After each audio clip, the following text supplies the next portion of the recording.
Om Tat Sat, Divine Blessings.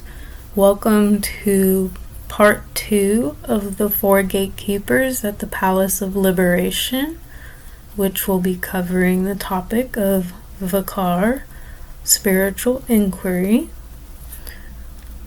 Book is written by Swami Jyotirmayananda of Yoga Research Foundation. Presentation by Yogini Urmila Devi of Swami Jyotirmayananda Society.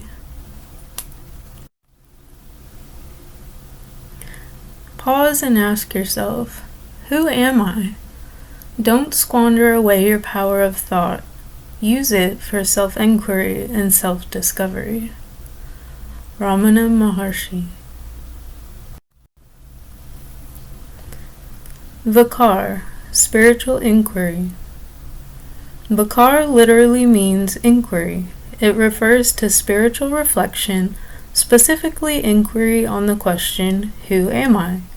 However, in its broader implication, Vichar includes promoting purity of the intellect so that you are governed by your intellect and not your mind and senses. The chariot of human personality. Human personality is like a chariot. The chariot has horses, reins, a driver, and the chariot itself. All these must have a certain order. The horses, or senses, must be controlled by the reins of the mind, and the reins themselves must be controlled by the driver, the intellect. In turn, your intellect must be harmonized with the cosmic self. With everything in order, your personality moves on the right path to liberation. However, that is not the case with most people, for whom the chariot is left at the mercy of the horses, that is, the senses run uncontrolled. The mind may control the senses to some extent, but there is no clear direction for the chariot. As a result, people waste their precious energy in a flurry of agitation. Imagine a drunk man riding a horse. The horse faces east, but the rider faces west. When he tells the horse to go, there is a lot of galloping, and the man is very proud to be in control. However, he does not have the least idea where he is going. In fact, he has even forgotten that he had a destination. All he is aware of is the activity. Such is the modern world. The majority of people are interested in action, in the latest technological advancement, not in their ultimate destination. When the intellect is not given proper respect as the driver of the mind, great chaos results. The intellect is the greatest gift of God. Thoughtfulness is possible only in a human being. Although there are exceptions, animals cannot be expected to be thoughtful. However, a person who does not know how to keep his intellect strong, clear, and pure has not learned the art of life. If you have not learned this art, you come back again and again through repeated embodiments until you learn it. 5 types of inquiry. What is substantial? There are 5 types of inquiry. The first type is reflection into what is purposeful, meaningful, substantial in life. You should shun what is meaningless and move to what is substantial. God has given you a limited duration in this life. If you use your intellect, you will gain what is substantial within the limited time at your disposal. Think of a student who appears at an examination. He is a good student and has not waited to study until the examination draws near. Rather, he is well prepared from the very first day he entered college, keeping in view that the examination would come. During the exam, he answers all the questions to the best of his capacity and within the time allowed. He has done his duty, and it's time to relax and enjoy what he has done. He can look over his work and make certain embellishments and feel happy about it. Life is similar. A time will come when you will have an examination, the great examination of death. The very first day you breathe in this world, that examination date has been fixed. As you live on, your mind must understand what is substantial and what is not substantial. You should not say, "Who cares what is substantial or not, because I have so many years to go." Do not think that you have at least 30 or 40 years before when even 3 or 4 years seem like a lot. If you think that way, you will be in the same situation as the student who thinks that there is a whole year before the examination.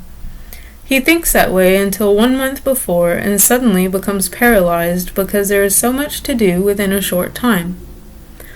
If you use your intellect, you are clear about your life and what you want to accomplish. To the extent that you accomplish it, you enjoy inner peace. Thus, one aspect of Vichar is understanding that enlightenment is the only thing that is truly substantial, and going after it with patience and perseverance. What is real? The next aspect of Vichar is inquiry into truth and falsehood, real and unreal. What is real in this world, and what is unreal? The world is a blend of both. Real is that which never changes. Unreal is constantly changing. Look within yourself and see that all waking state situations change, and you are able to shake off your waking state and enter into dream. Since you are able to shake off the waking world is unreal. It is not the abode of yourself. Similarly, you can shake off the dream world and move into sleep or back to waking. Dream, waking, and sleep are variables, while you are an invariable, unchanging entity. Allow the intellect to grasp that the real I am is unchanging, unalterable, and not involved in the waking.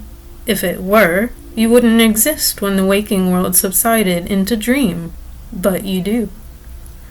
In the same way, you exist when the dream world is set aside. You also exist when the sleep world is set aside. You exist with the body as well as without it. The body is variable. You exist with the senses and mind as well as without them. The senses, mind, and intellect are all variable. What is variable is not real. That understanding is the goal of the second aspect of inquiry. What is the role of karma and upasana? The third aspect of inquiry is to understand the role of karma and upasana. Karma is the action you perform, and upasana is meditation. Strictly, karmas relate to rituals prescribed in the Vedas, while upasana relates to meditation on the divine self. Some people consider karma the ultimate. In other words, they are always thinking of what they should do in order to attain the highest. However, it is not a question of what you should do, but what you must understand. Understanding reveals your inner nature, not quantitatively, but qualitatively. If you perform action to purify your heart without giving value or importance to your ego, karma is in harmony with your spiritual enlightenment and is called karma yoga. Meditation is similar. You can meditate on God, all the while hoping that as a result of your doing so, He will help you win the lottery. On the other hand, you can meditate to allow your ego to melt in the ocean of the self, thus keeping a higher goal underlying your meditation. The role of karma or action is to free you from mala, gross impurities like anger, hate, and greed. If your energies are properly utilized by the right activity, if you have the proper attitude in your action, you become free of anger and hate. You find that you are in control of your mind. However, if you do not have that art and insight, you are being driven by anger, hate, and greed. When these dominate your mind, the light of intellect becomes dim. That is why a person under the domination of mala cannot reason. You cannot reason with a person with a bad temper.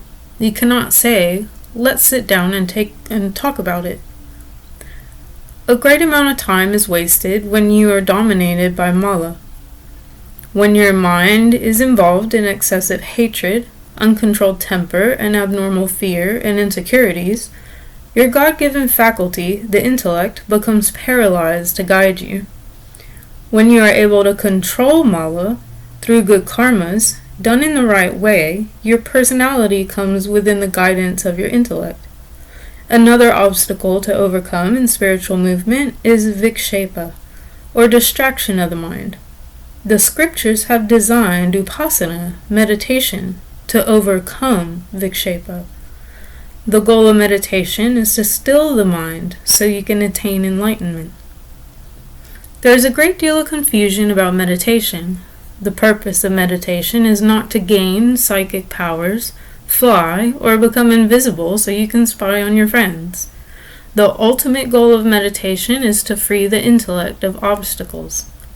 When that happens, the third aspect of Vichar dawns. When mala and vikshepa are destroyed, the intellect becomes reflective, leading to the next aspect of Vichar, understanding Dvaita and Advaita. What is Advaita?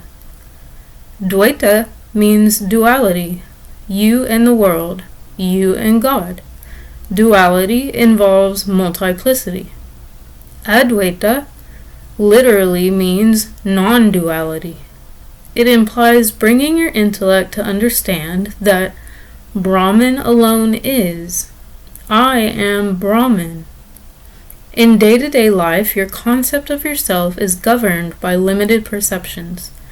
The concept that you are the psychophysical personality, the body and mind complex, has become embedded in the mind from life to life. People use up so much energy to find what they believe to be their origins. They search the roots of their family to find out who were their great-great-grandparents and where they came from. This fascinates the mind, yet is a misuse of the intellect. With a purified intellect, you understand that the real I am is universal like the ocean. In daily life, your mind creates the illusion of waves. You are identified with a wave-like existence and have given prominence to that wave. You are not really that wave. You are the ocean. What a difference it would make for your mind if you were to understand that you are not the limited personality. You are the universal self. That revelation about your own inner self is greater than all the gold, all the treasures, all the power of the world. Who am I?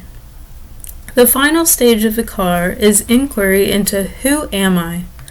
All other aspects of Vichar culminate in this stage.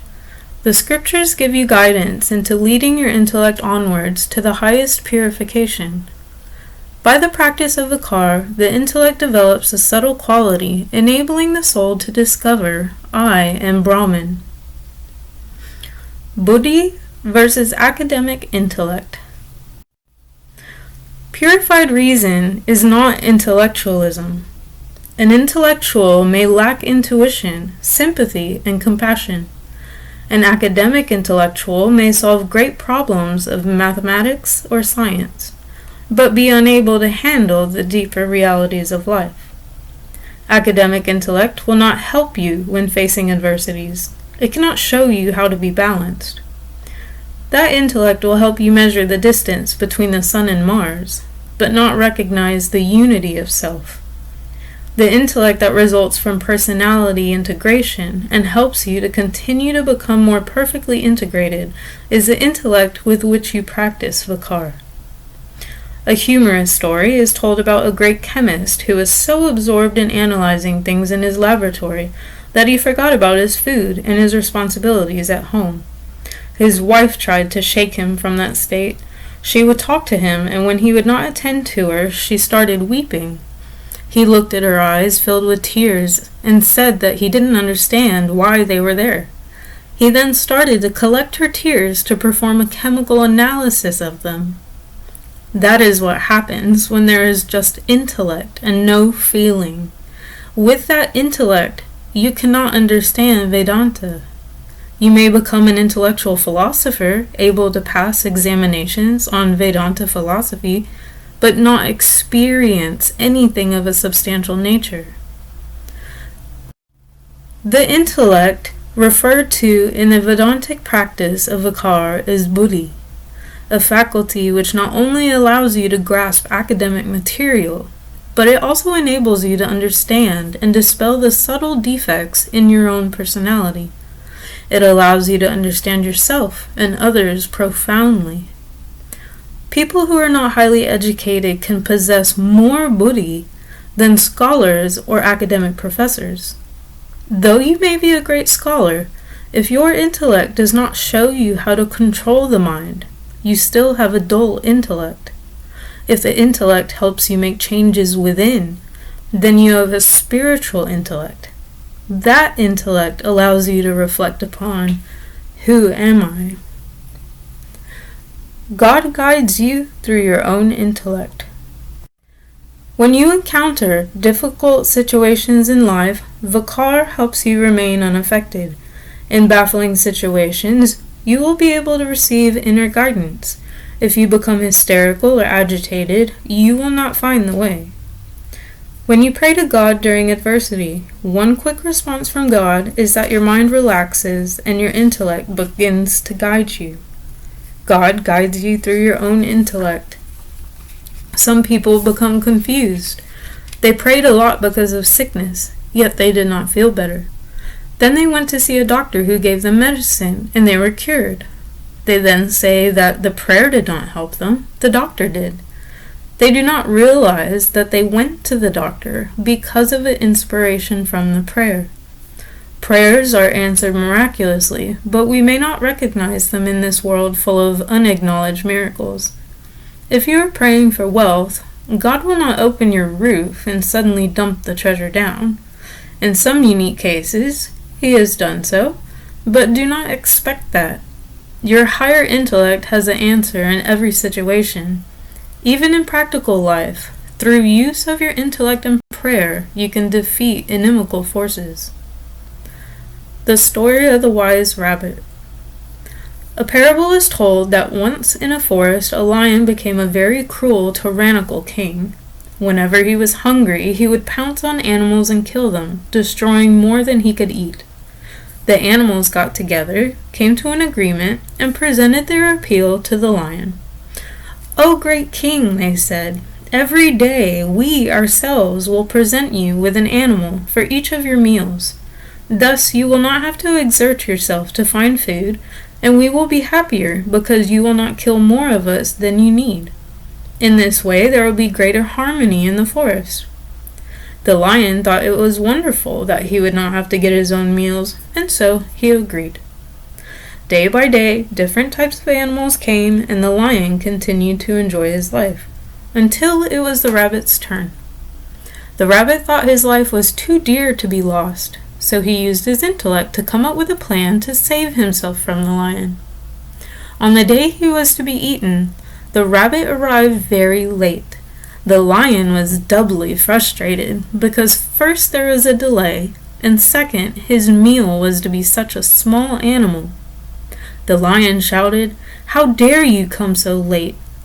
The rabbit answered humbly, "O great king, another lion caught me and said that I was his food.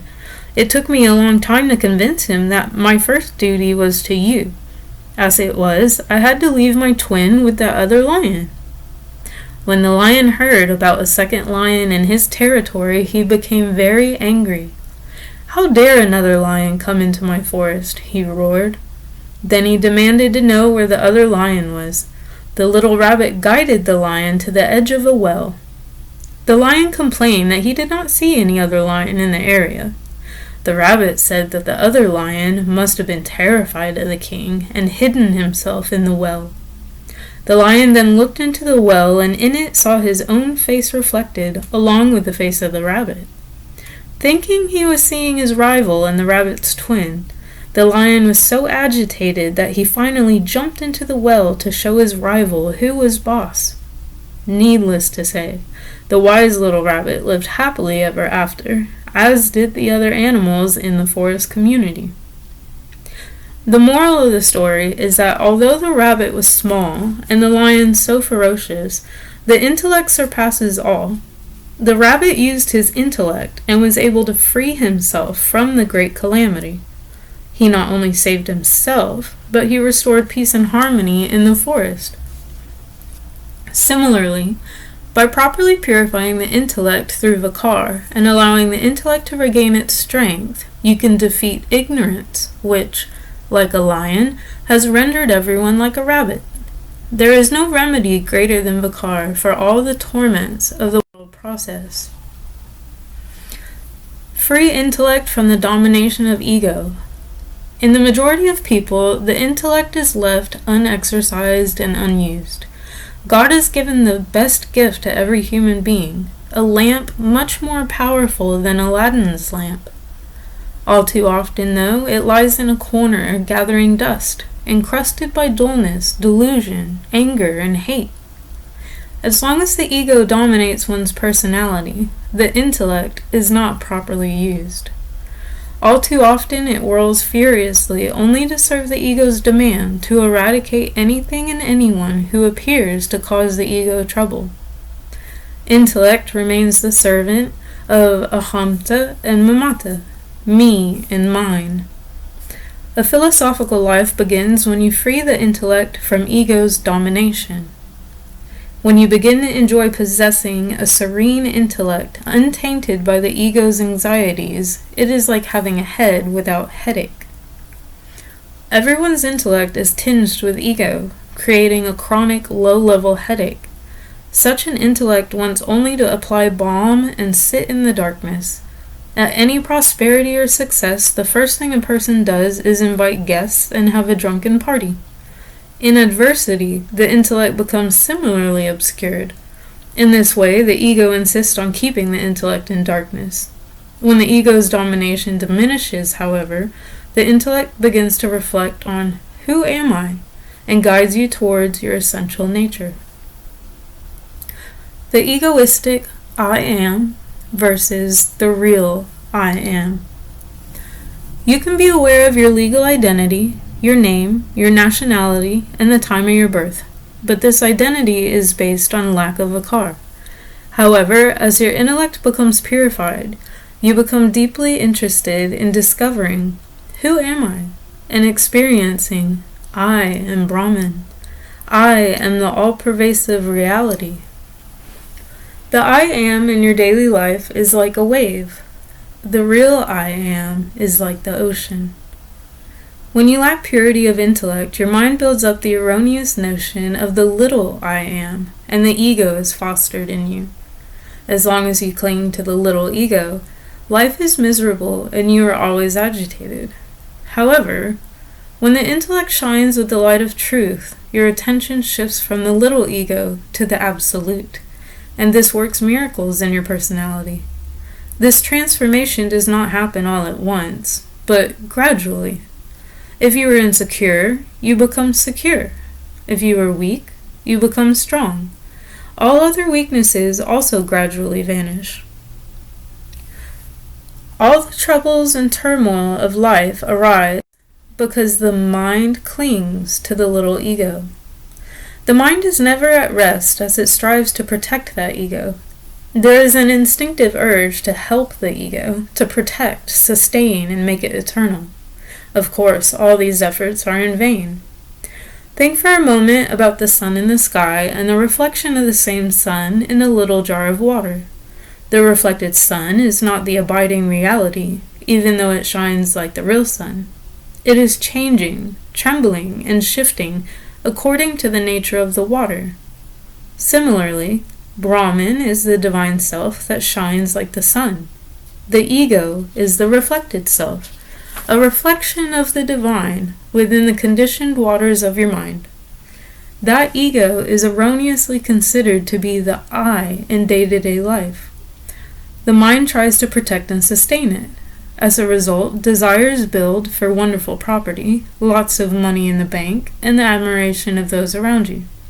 Your mind tries hard to achieve all these, but to your great and shocking surprise, the ego is never pleased. However hard you try to protect yourself from any future calamity, you realize that your ego is not yet safe or secure. There is always fear and insecurity, always inimical forces. From life to life, you are unable to satisfy the ego. In this vain process, karmas are created that keep you trapped in the world process. The ego rises in your mind like a fever. When you have a high ego, your whole personality suffers.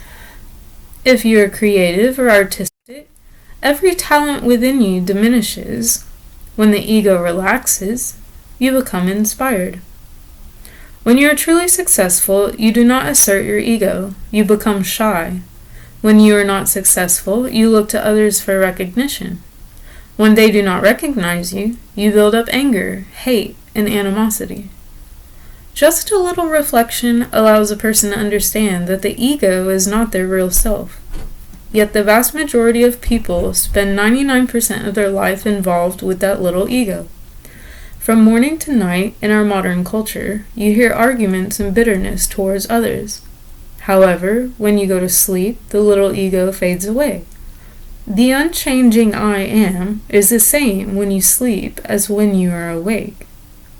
How can you hold on to that vision of the unalterable I am and turn away from the alterable, trembling I am? This shifting of the mind from the little ego to the universal I am is true religion and spirituality. Vichar enables you to make this shift. The glory of the luminous intellect. The world is full to the brim with the presence of God, but the mind cannot see this. The intellect is clouded. On one side is obstruction, on the other distraction. The mind has developed a fictitious notion of one's identity, subject to pleasure and pain, gain and loss, sorrow and joy. The world of Maya cannot touch your inner core, yet people go on trembling, exulting, and grieving. Upon enlightenment, you realize that there is nothing but Brahman. Past, present, and future are all inundated by the presence of Brahman. Just as the sun cannot be drowned in darkness, the inquiring intellect cannot be drowned in the world of ignorance. The luminous intellect lights your path at every step. You are aware that every situation has been promoted by the divine plan for your own good. There is a purpose behind all things. The Himalayan majesty of Vichar. The Himalayas are often used as a symbol of Vichar because they remind you of three things: invincibility, coolness, and sublimity. You discover within yourself invincibility. Storms go on raging, but the Himalayas still stand. With Vichar, you know that nothing can defeat you, for you are the self. In adverse circumstances, in challenging circumstances, in provocative situations, you will remain unaffected. You discover coolness, the eternal snows of the Himalayas settling within you, so that even in the most agitating circumstances you do not become hot-headed. The coolness blows on internally. You also discover sublimity, unimaginable heights within yourself. When you practice Vichar, you realize that beyond your mind, intellect, and wave-like existence, there surges the ocean of eternity. You are the ocean, not the wave. You are the sky, not a patch of blue created by clouds. Without understanding of your majesty, there can be no tinge of ego. However, when you try to assert a majesty based on your ego, that sense of majesty is fleeting. When thunderbolts proceed from the moon. With its characteristic subtle, poetic magic, Yoga Vasishtha reminds us that if thoughtlessness dominates one's mind, then thunderbolts will proceed from the moon. Where there is no misery, misery will spring up. The healthy mind is like the moon radiating coolness, peace, and harmony. Without reflection, the very same mind that could have given you the peacefulness of moonlight now gives you the turmoil of a thunderstorm. The same mind that could have thrilled you with ecstasy now gives rise to all disturbing and terrorizing thoughts and ideas. Your mind develops a strange ability to create misery from nowhere. With Vichar, on the other hand, even in a world of turmoil, you find yourself unaffected, like the sky, beyond the clouds. A thoughtless mind is a great storehouse of three miseries. Miseries in the seed state, miseries that have sprouted, and miseries that have become trees. All forms are packed into a mind that does not practice Vichar. Karmas harmful to oneself and others arise from a mind not lit up by the light of inquiry. With reflection, you avoid doing negative things. You will not promote disharmony nor lose sight of God, who abides in all conditions. Gaining an aerial view of your problems. Vichar implies possessing the subtle vision that makes you realize the highest, I am Brahman. That vision is known as Divya Shakshu, the divine vision, or Jnana Shakshu, the vision of wisdom. If you possess that vision, you will defeat adversities, for you are as if flying above the world, seeing an aerial view. Things which seem so important for you when you are on the ground become little. Roads become like little lines. Cars look like little bugs. The moment you have that aerial vision, you can see your problems with greater objectivity. You are not drowning, in fact. You realize there are no problems. What you considered a problem is actually prosperity in the making. As Vichar allows your intellect to have a transcendental view of things, you are able to cross over adversities, face situations with boldness, remain unaffected by varying conditions of this world. If you lack Vichar, there is always agitation in this world. The mind is dominated by your senses, and the senses always drown your mind with little things. The purified intellect, on the other hand, informs your mind of transcendental things. Such an intellect is singing a fine tune, but if your mind is not well disciplined, it vibrates to the rock and roll music of the senses. Therefore, the mind has no objectivity. It just gets lost. Every situation invades the mind. But if the mind were to learn to listen to the purified intellect, even in agitating situations, it would have an amazing ability to stay calm. Contentment born of Vichar. A sage neither desires objects not yet attained, nor abandons objects already attained. Generally, the human mind is constantly busy trying to gain things it does not have and relinquish things it has. You become bored with things and want to replace them with new things. You are always trying to accept and reject. The mind, therefore, is never satisfied, never contented. Something new must always be around the corner. In the state of enlightenment, you become detached from the world. You become happy with whatever things present themselves, according to your karmic process. There is no accepting or rejecting. Vichar acts like fire that burns up the subtle seeds of impressions. You can then handle the world and live with all its practical realities, but it will not create karmas for you. Karmas will not force you to continue to reincarnate because the impressions you have gathered have become burnt up. As you become increasingly aware that the real I am is universal, you feel an indescribable happiness and peace. When you look at the world and all it offers, you realize it can give you nothing worthwhile or abiding.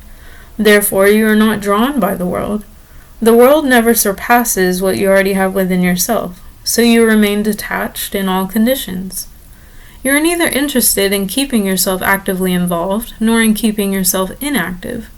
Action and inaction alternate in your life like day and night. You accept them both. However, if you are not enlightened, there is always a sense of contradiction. If your life is too busy, you ask, when will I retire? If you have no work at all, then you ask, when will I find something interesting to do? Inactivity brings boredom. Too much activity brings stress. Take your pick, stress or boredom. But with Vichar, you enjoy both activity and inactivity. Inactivity lets you move closer to your deeper self. You open the inner window to eternity and enjoy a glorious vision of universality. Activity gives you the thrill of dealing with God in so many names and forms. With Vichar, you are a skilled swimmer who enjoys both battling the waves at the surface of the ocean and diving deep where no waves exist. Both are exhilarating. Never stop your practice of Vichar. In the dark despair of adversity or the dazzling glory of prosperity, Vichar should remain unfailing. One should not abandon Vichar for a single moment. The world has been well planned by God to push your mind to enlightenment. Prosperous conditions help you in one way, adverse conditions in another. It is true that when you're in adverse situations, you may not be able to do your sadhana, your spiritual disciplines, with the same intensity as before. Nevertheless, your effort must still continue according to your capacity. Challenging conditions are your tests. When people around you say you are shining like Brahman, naturally it's easy to say, I am Brahman. However, when people say you look like a donkey, asserting I am Brahman is a challenge. Even in difficult times, you must be able to repeat mantras. Think of God, exercise your intellect, and practice reflection. You should not let go of your sadhana, even though it may not be to your satisfaction. By developing that habit, you realize that you are able to utilize adversity as well as prosperity in enriching your life, in allowing your mind to flow towards God. You do not waste any experience. Lift yourself by yourself. The Gita says, lift yourself by yourself. By exercising the higher within you, you lift up the lower within you. By allowing the intellect to assert its purity and clarity, you allow yourself to be freed from the domination of the mind and senses. Instead of sinking in the ocean of the world, you are drawn above and you begin to glide, to cross the ocean without any difficulty. One should reflect upon, who am I? Am I the body, the mind, the senses? What is the nature of this world? What is the underlying reality behind it? Through Vichar, you realize that the essential nature within you and within the world is the divine self, Brahman, pure consciousness. That is the implication of the great instruction, Tat Tvam Asi, thou art that, given by a guru to his disciple. That pure consciousness is your very self. You are not this passing personality. You are not this body of flesh, blood, and bones. You are not these senses which are fickle and finite. You are not this mind which is changing and limited. You are not this intellect which gives value to things of the world. You are not this ego which asserts and arrogates. You are much beyond all finite media with which you are identified, and which you consider in ignorance to be your very self. When you think deeply, reflect profoundly, and meditate seriously, you discover that which shines in the sun, sheds luster through the moon, surges in the ocean, and races through the wind, that which is the beauty of the beautiful, the joy of the joyous, the essence of all, is your very self. Om Tat Sat.